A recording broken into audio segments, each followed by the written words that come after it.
Good morning, crocheters. Happy Monday and happy Mother's Day yesterday. I forgot to say that in my vlog on Saturday, but I meant to. I just forgot. I hope you all had a lovely Mother's Day weekend. And I apologize. You guys can probably hear Rachel. She's in the bathtub making lots of joyful noises. So today, I guess we'll address the elephant in the room. I got a haircut. It started out as a hair trim. Growing up, you guys probably would have guessed this based on like my telling of how I grew up, like very do-it-yourself, very, self-sufficient. I always had long hair and I always had my mom cut my hair. And so my default for hair is like just have someone in the family cut it. So I asked my husband to give me a hair trim and he was really hesitant. He's like, I don't know. I was like, oh, it'll be fine. I was like, I just need like 2 inches. Well, my hair grows super unevenly. So 2 inches off the bottom was actually like 4 inches off of the top. And so it got way shorter than planned. And it's a little rough around the edges, but I can't blame him. He was the one who was like, I'm not very comfortable with this. And I was like, it'll be fine. So probably I will grow my hair out for a couple of months and get it recut. But thankfully my ego is no longer wrapped up in my hair like it was when I was a teenager, because I'm just kind of like, it'll be fine. If I was a teenager, I'd be like, oh, it's the end of my life. Anyway, so that's the update on my hair. And partly why it's curled is to kind of hide, the unevenness of the ends. But it's really not that bad. I'll just, I've learned my lesson. Next time I'll go get it cut by someone who does it for a living. So, what have I been working on? So I'm just going to kind of update you guys on what I've been doing this weekend. I haven't made any progress on the hedgehog/porcupine thing. I got a lot of good feedback on it though. And so I think I've got some ideas on how to change it so that it does look more like a hedgehog, but then I also kind of know what to do to make, like if I want to take the pattern and make it look more like a porcupine. So I think I've got some good ideas on how to separate that out. But I haven't really done anything with that yet. I've been working more on the legs. I've got 3 now, still missing 1.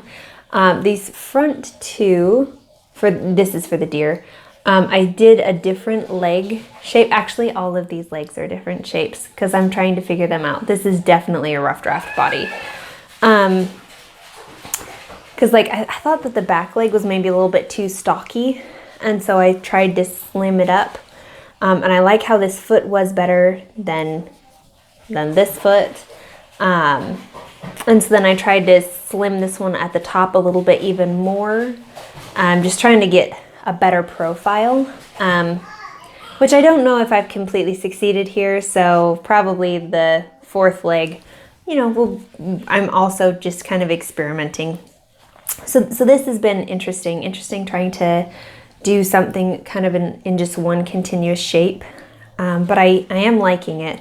And so I think because of this, and because of the hippo, I've been messing around with this idea of making something that truly is like just one continuous shape. So like the hippo, all you had to sew on were the eyes, the ears, and the tail. Which is pretty good, I think. But this morning I've been playing around with maybe trying to do something like completely continuous, and it's been really challenging. So I've started off on something really small, and so this is what I've been doing this morning. I've been working on making essentially like a chubby bunny version of a panda. So it would just be this little, I'm considering calling these yarn babies. Because they're just going to be like cute, compact. I want to kind of have a whole like line of these animals that are kind of this size. and it's covered in like fiber fill fluffies. Anyway, and so the idea being I've got like the little hind legs and the little tail, and then I've got the little front legs here. But I really want to try, you know, then taking this in, going into the head and making the ears continuous. So like using the feather stitch to make the ears. So you just put those in and then you just keep going around. And if I decide to do the color transitions, you know, have those be worked in rather than an eye patch that you'd sew on later. And then like having the very last row on the face be black and have it be the nose. You know, so like just trying to get, so the only thing you would be putting on would be the eyes, but like the entire body, you know, tail, legs, ears, nose, everything would be one continuous piece.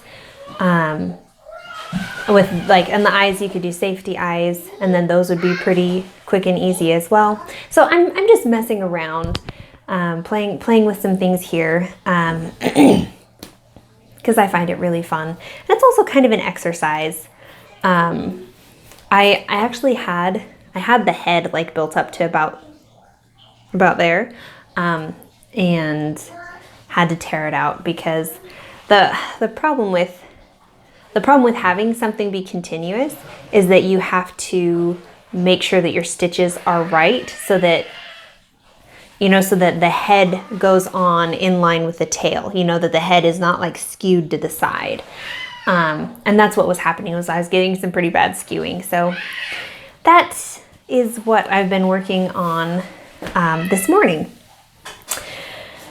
And I honestly don't know if I have anything else to really report at the moment. I'm just looking forward to the next couple days and seeing what things I can get done and what I can accomplish. Like I was saying, like one of my dreams or my ideas would be to have a whole line of yarn babies that were, you know, just like this really cute compact size, that worked up quickly, but also like maybe would be really good for craft fairs.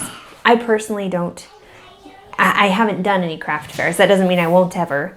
But I think it could be really, really rewarding for me to be able to create a series of animals that don't use, like you could get 4 or 5 animals, maybe even more, out of the yarn that you would buy, and then like sell those at craft fairs and be able to make like a decent profit, because they are a bigger animal. I mean, I could be wrong, but it would feel like they could, you know, sell for a higher price than something that was small.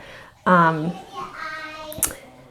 so like maybe it could be really beneficial for people. I don't know. I'm just spitballing here. But that's something I'm deeply considering and working on. Who knows, maybe one day I'll do craft fairs.